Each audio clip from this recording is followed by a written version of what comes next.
दिनै जोंनि मानगोनां गिबि मन्त्रि डक्टर हिमन्त बिश्व शर्मा बिथांनि थुलुंगायाव आं तामुलपुरनि गोबां फरायसा आरो बेरामिफोरनो दिनै चेकनि बेबस्था खालामना होनाय जादों जाहाथे बे फरायसाफ्रा मोजाङै गावनि गोजौ सोलोंथाइ लानो हायो जोंनि बेरामिफ्रा जाहाथे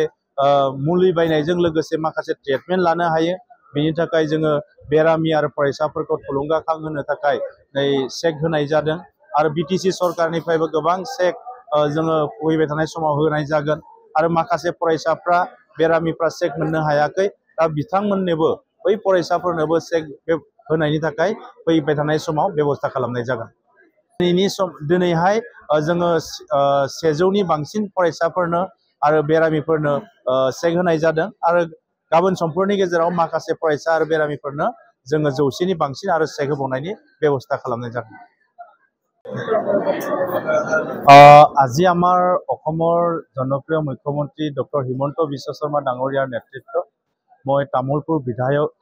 বিধায়ক হিচাপে আমি চিফ মিনিষ্টাৰ ৰিলিফ ফাণ্ডৰ পৰা ছাত্ৰ ছাত্ৰী আৰু ৰোগীসকলক আজি ইয়াত 100জনৰো অধিক ছাত্ৰ ছাত্ৰী আৰু ৰোগীক চেক প্ৰদান কৰা হৈছে যাতে ছাত্ৰ ছাত্ৰীসকলে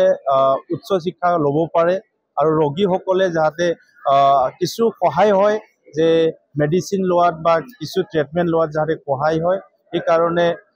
আমি চৰকাৰৰ তৰফৰ পৰা মুখ্যমন্ত্ৰী ডাঙৰীয়াৰ যি প্ৰেৰণাত আজি আমি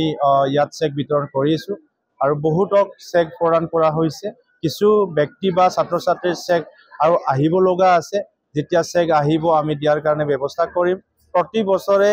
ছাত্ৰ ছাত্ৰী আৰু ৰোগীসকলক চেক প্ৰদান কৰাৰ কাৰণে ব্যৱস্থা কৰা হৈছে গতিকে নিশ্চয় কিছুমানে নপোৱাৰ কাৰণে হয়তো কিছু